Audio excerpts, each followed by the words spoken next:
Hey, my name's Margot. Last year, I changed my status to Mrs. and added a wedding band next to my collection of courtroom victories. Slinging arguments before a judge, that's my zone. But dang, I never thought I'd need a defense strategy for family dinners. So, let me put you in the picture. My man, Tom, he's a mama's boy, and I get why. Mrs. Walters, his mom, is the queen bee of their hive. Did the single mom hustle, brought up 2 kids solo. Mad props for that. Sarah, his sister, well, she's another story, thinks she's the center of the universe or something. I remember walking into their place for the first time, Tom's arm around me like he's showing off a trophy. The living room's like a shrine, photos of Tom and Sarah plastered on every surface. It's cozy but feels like stepping onto a movie set where they've been playing house for years, and suddenly I'm the unexpected guest star. Mrs. Walters came at me with this tight-lipped smile. You know the kind, the one that says, I'm smiling because that's what I'm supposed to do, but I'd rather be scrubbing the bathroom grout with your toothbrush. Dressed in one of those floral numbers that just screamed I'm the matriarch. Margot, dear, Tom's told us so much about you, she said, sizing me up like I'm a car she's not sure she wants to buy. Yeah, I've been looking forward to meeting the famous Mrs. Walters. Tom's done nothing but sing your praises, I said, trying to thaw the room a bit. Oh, how sweet, Sarah chimed in. She'd been eyeing me like a hawk since I walked in. Tell us, Margot, how's the lawyer life? I picture you in court, like on TV, making bank. So how much do you actually make? I almost choked on my spit. Who asks that straight out of the gate? I laughed though, 'cause what else are you gonna do? You know, trade secret and all that. I shot back, not missing a beat. Mrs. Walters picked up the baton like it was a relay race. But surely you can give us a ballpark figure. For family. Tom shot me that please don't be mad look, but I kept my cool. If I had $1 for every time someone asked me that, I'd have enough to change the subject, I parried, topping it off with what I hoped was a disarming smile. Mrs. Walters snorted. Yeah, she snorted. Well, it's no secret what a teacher earns. Right, Tom? Mom, Tom sighed. Let's not do this now. Right, she said, waving her hand like she's dismissing a servant or something. Anyway, you'll be like family now, sharing is caring and all that. I slid a look at Tom. His help-me face was on full display. I knew then I wasn't just marrying Tom, I was enlisting in some low-key domestic Cold War. Couple weeks in, and I'm standing in our kitchen, apron on, pot simmering, trying out Mrs. Walters' famous chili recipe. Now, Mrs. Walters and Sarah have got this routine. They drop over unannounced like they forgot it ain't their house. Your chili needs more heat. Mrs. Walters picks at the ladle like she might catch something. And less salt. Watch your husband's blood pressure. Got it, I reply. Inside, I'm rolling my eyes so hard I'm seeing my brain. Sarah's there too, all leaned back on a stool like she's the Queen of Sheba. You see this spot, Margot? Cleanliness is next to godliness, isn't it, Mom? Mrs. Walters nods like it's gospel and Sarah's high-fiving herself in her head. Funny, I cleaned this place this morning, I say, swiping the spot off the counter. Must have missed that one. Tom's in the other room, clueless, probably deep in some video game or sports stats. So, I figure it's high time to fill him in on the home invasions. I poke my head in where he's slouched on the couch. Hey, you got a sec? What's up, babe? Tom flicks his eyes up for just a moment, poor thing, like he's afraid he might miss a crucial play. Your mom and Sarah, they come in, take over, nitpick everything I do. It's like they're looking for stuff to complain about. I let it tumble out. Margot, they mean well, you know? They're just... Tom scratches his head. I'll talk to them. They'll chill out. Back to the kitchen, and it's like walking into the final round of some cook-off where I'm the only contestant and the judges are out for blood. So, Margot, when's dinner? Tom must be starving. Sarah glances at me like I'm the help. Whenever the chili decides it's ready, I shoot back, but I keep my voice light. It's a tightrope walk. Dinner lands on the table, and I'm scanning their faces. Mrs. Walters stirs hers around, inspecting every bean like it holds the secret to the universe. Bit different from how I make it, Mrs. Walters finally says. That's code for nice try, but you're no match for me. Tom dives in though, bless him.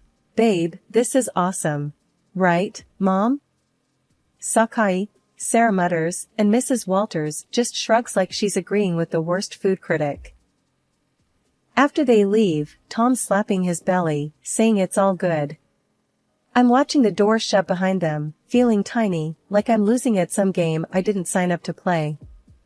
The next time they pop over, it's the same old tune, like nothing changed. I must have been dreaming to think a few words from Tom might turn the tide. Still, I ask him to talk to his mother about boundaries. I thought getting hitched was the hard part. Fitting into Tom's family? That's the real challenge. They've got their own idea of family, and I ain't in it, yet. If this is what married life is like, count me out of the honeymoon phase. It was one of those days where the clock seemed to tick slower than syrup drips from a bottle. That's when my phone decided to sing its little heart out. Glancing at the caller ID, my heart sank. It was Mrs. Walters. Again. Margot. Her voice was stern, and it did nothing for my headache. You think you can just snatch Tom away from us, huh? Her words stung like vinegar on a paper cut.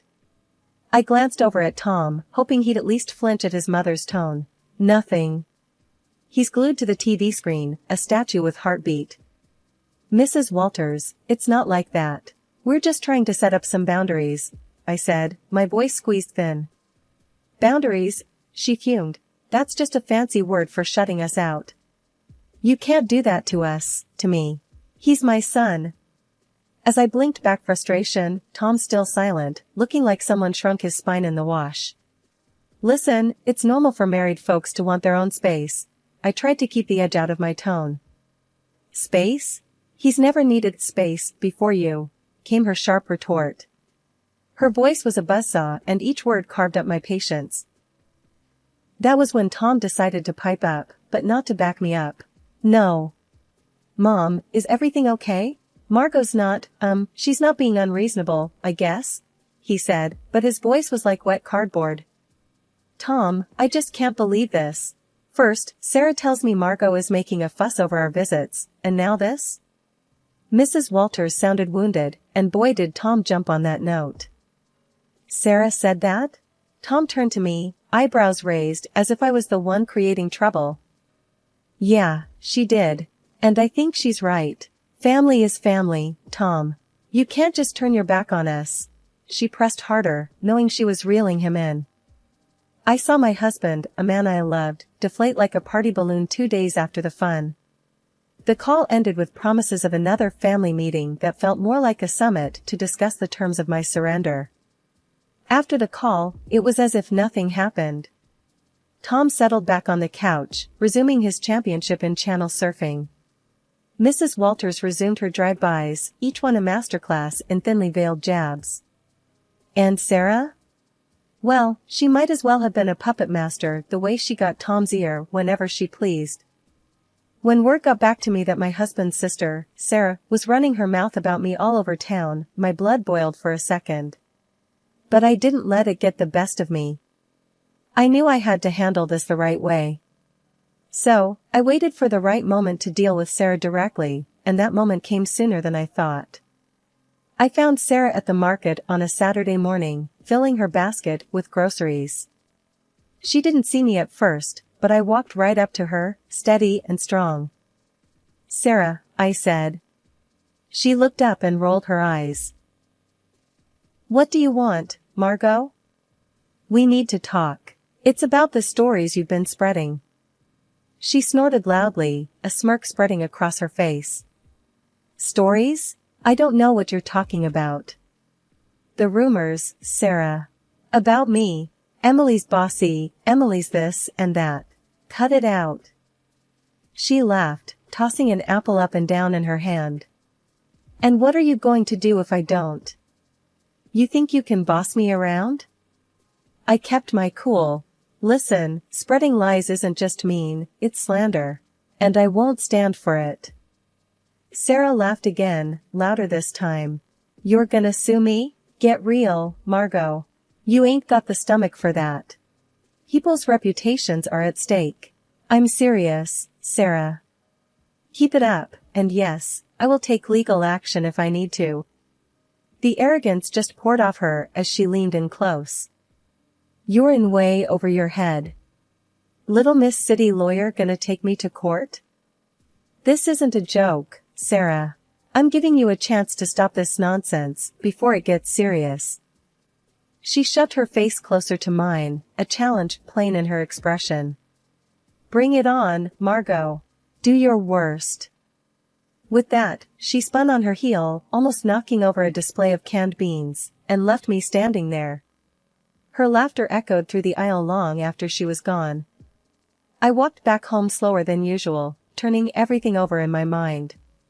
Later that day, when my husband came back from wherever he'd been, I told him what had happened. He was in the middle of taking his boots off and he froze, one boot off, the other still on. You did what now? I told Sarah off. I threatened her with legal action if she doesn't stop spreading rumors. His face went red, then white. You couldn't just let it go? Why'd you have to stir the pot, Margot? I straightened up. Because it's not right, and I won't be walked over. Not by her, not by anyone. We were silent for a good long while after that, both of us lost in our thoughts. It was clear this was more than a little family squabble, it was a line drawn in the sand, and I had to stand my ground. He's got nothing. Just stands there with that same lost puppy look that's growing a permanent spot on his face. I tossed myself onto the couch, fuming. The gossip might calm down for now, but Sarah, she's the kind of weed that keeps sprouting up. No tellin' when she'll start her yap pin again. And Tom? God knows if he'll ever find the guts to stand up to them. Right now, though, I just need to cool off, figure out my next move in this messy game they're all too eager to play. The whole mess with Sarah had me weighing my options like a pros and cons list in my head. I mean, I signed up for a life with Tom, not a daily soap opera with his family. And with things going from bad to worse, the D word started rattling around in my brain like loose change in a dryer. Then, as if on cue, Mrs. Walters, the town's self-appointed gossip queen and Sarah's godmother, rings me up. Margot, dear, she chirped like a bird that spotted a worm, we're throwing a little shindig for Sarah's engagement. It's happening at Luigi's next week. We'd love to see you there. The tone of her voice was all fake nicety, the kind that practically screams I dare you to show up. I'm staring at the silent phone after hanging up, thinking how this invite smells like a setup. Tom's already on edge, and now this? I couldn't help but blurt out to him, guess who's got plans for us next week? He's sitting at the kitchen table, forehead creased like he's trying to iron it out with thought. Who's scheming now? Your sister's engagement party, I say flat out. We're invited, courtesy of Mrs. Walters. His face goes a shade paler, the crease deepening. Oh, hell. Yeah. Oh, hell sounds about right. So, what's the play here, Tom? We gonna roll over and play nice, or what? He's quiet for too long, and I'm not having it. Come on, spit it out. Tom finally looks up, his eyes are all serious. Margot, it's family. I think we should go. I cross my arms, feeling the heat rise up my neck. And let Sarah have a field day? I'm not their punching bag. He throws his hands up, a little too dramatic if you ask me. What do you want me to say? That's my sister, Margot. I lean in, my own hands flat on the table. And I'm your wife. Or does that not count for much these days? The D word is right there on the tip of my tongue, but I bite it back hard. Tom runs his hand through his hair, making it stand up like he's just had an electric shock. Of course, it counts. Look, I'm stuck between a rock and a hard place here. I'm a heartbeat away from losing my cool. Well, guess what, sweetheart? So am I. I married you, not your constant need to please your family at my expense. Tom stands up, walks over, and takes my hands. They felt like rough grip paper, all work and worry. Margot, I love you. I do. And I hate that it's got to this. Let's not go to the party. You and me, we're a team, right? It struck me then that this was the first time in a long while he'd picked me over them without flinching. It felt like finding an oasis in the middle of the desert. That night, the thought of divorce quietly tucked itself away, not gone, but sleeping, sort of like a dog with one eye always open. But it was enough for me to catch my breath, to maybe believe that we could find some solid ground again. Luigi's was hoppin' when we showed up, walls throbbing with too loud laughter and clinking glasses. I spot Mrs. Walters right off, sitting queen bee style at the biggest table with that I rule the world look. There's Tom's sister, Sarah, all grins like she's won the lottery, and her guy, Mark, a sort of deer-in-headlights type trying to smile. His folks are with them too, stiff and awkward like they wandered into the wrong movie theater. Mrs. Walters zeroes in on me the second we step in. Margot, she oozes, like I'm a 5-year-old who's not playing nice. You'll be taking care of the bill tonight, right? To show you're one of us. I just about spit out my drink. What? Why me? The table's all ears now, and the air's thick with that "oh, this is gonna be good" vibe. Mrs. Walters stretches her smile. Tradition, sweetheart. The newest family member always shows their commitment. My jaw clamps shut so fast I'm surprised I don't chip a tooth. Commitment? That sounds a whole lot like a shakedown. Everyone's perked up like hounds hearing a whistle, and there she goes, Mrs. Walters puffing up like I've slapped her. Excuse me? That's uncalled for. Tom leans in, his voice barely more than a spit of sound. Just do it, Margot. It's not a big deal. A big deal? I fire back, whisper turned to a snarl. No thanks. I ain't no one's piggy bank. He's hissing now, real quiet but clear. Pay the damn bill, Margot, or we're through. I mean it. My laugh's as sharp as a snapped wire. You're not serious? He's all stone face and tight mouth. You think I'm playing? I stare him down. Divorce over this? He's all, family first, Margot. I'm shaking my head, and where do I fit, huh? It's showdown time, and even Mark and his parents are watching, their faces screaming what the hell's going on? I push back my chair and stand, let them all get an earful. No, I ain't doing this dance, I say, voice like a hammer on steel. There's shock on their faces, some whispering, some wide-eyed. Tom's going red, white, red, like a stoplight losing its mind. Mrs. Walters looks like she might choke. I walk out into the night. It's black and cool and smells like freedom. I hear the door slam behind me, my heart's doing a 100-yard dash, but it's Tom who flung the D word, not me. The bar was nothing special, just another hole in the wall with dim lights and the smell of old beer. I had barely settled with a glass of something strong when my phone rang. It was Tom, and for a moment, I considered not answering. But I did. Margot, listen, I'm sorry. I didn't want to say divorce. Tom's voice was rushed, apologetic. Before I could even think of a response, Sarah's voice blasted through. You've ruined my engagement dinner, you selfish. The phone must have changed hands so fast my head spun. I could practically hear the venom in her voice.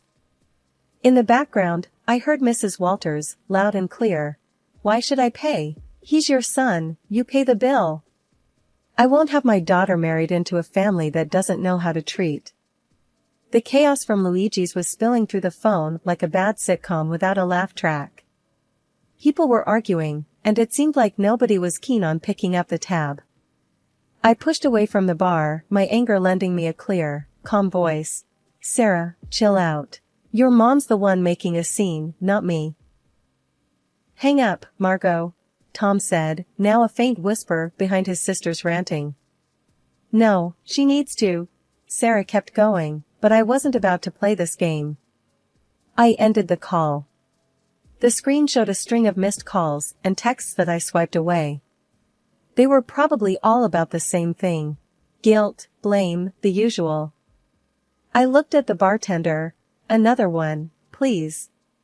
He nodded, pouring another shot without a word. Silence settled around me, except for the low murmur from the regulars scattered around. I tried to collect my thoughts. My phone screen lit up again, showing Tom's name. The guy just didn't know when to quit. I flipped the phone face down, letting it go to voicemail. It was futile to talk when the whole crew was going off the rails back there. A few drinks later, the door to the bar creaked open, and in came a chilly gust of evening air. But I didn't look up. It didn't matter who was coming and going. I thought about what just happened, what it all meant. Here I was, sitting in a bar because my family-in-law decided I was the bank. And instead of understanding, my supposed partner turned it into an ultimatum. I finally picked up my phone and typed out a text. Tom, we're done. Sarah can think what she wants, and your mom can deal with her own damn bills. I won't be part of this circus anymore. Just as I hit send, the phone rang again. This time, I shut it off. I was tired. Tired of the arguing, the demands, and above all, tired of feeling like I was alone in a partnership that was supposed to have my back. When the room finally stopped spinning, and my head felt a little clearer, I knew what had to happen next. It was time to start looking forward, even if I had to do it on my own. No more games, no more being the scapegoat for a family that couldn't see past their own drama. I walked out of the bar, leaving the noise and the night behind. The air was getting colder, and the city lights were starting to blur into the coming darkness. The road ahead was uncertain, but for the first time in a long while, it was mine to take. What a mess that last evening was. The whole thing at the restaurant blew up bigger than anyone thought. The groom had had it up to here with the drama and ditched the engagement right then and there. Sarah's face when he dropped that bomb, I can't even. No one saw it coming, least of all her. Then the mother-in-law went off the deep end. She was screaming like some banshee, causing such a scene that the groom's folks were ready to dial 911. Disrespect, she was yowling. No consideration. It was chaos, the kind of thing you see on those trashy daytime shows where chairs start flying. Meanwhile, I was done. I filed for divorce and cut phone ties. Tom and his calls? Ignored. His messages? Deleted. The last I heard, him, his sister, my former mother-in-law from hell, they're all holed up in the same house, probably driving each other up the wall. As for me, it felt like I'd finally stopped holding my breath after years underwater. Life's simpler now, but that evening's still the talk whenever I bump into people from the old circle. It gets old, you know? So here's the update, for anyone who still cares, I'm living my best, most peaceful life. I'm sitting in my usual spot at the cafe down the street from my place, the one where the coffee is strong and no one asks too many questions. The barista gives me a nod. The usual? He asks, like he's asking if the sky's up. Yep, I say. That's what my days are like now, no fluff or meddling in-laws. Work's a breeze when it's just that, work. Free time is mine to enjoy without a side of guilt trips or obligations. I curl up on my couch, that one piece of furniture that's followed me through all the moves. The springs are shot to hell, but it fits my back just right. I flip on the TV, watching some crime show where they catch the bad guys by minute 40. The peace is what gets me. Not eerie or lonely, just peace. Breathe in, breathe out. No more walking on eggshells or cleaning up family feuds. This is living. When I hit the pillow each night, it's with a sense of I did it. No pat on the back needed. I know my worth, and finally, I'm living like it.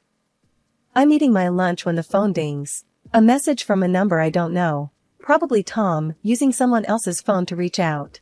I delete it without reading. Not today, Satan, not ever, actually. They used to say, you'll regret this. But here I am, not a single regret in sight. The day drags out, cozy and fine, and it ends with a glass of something smooth and a book I've been meaning to read. The heroine's tough, but fair, reminds me of someone I know.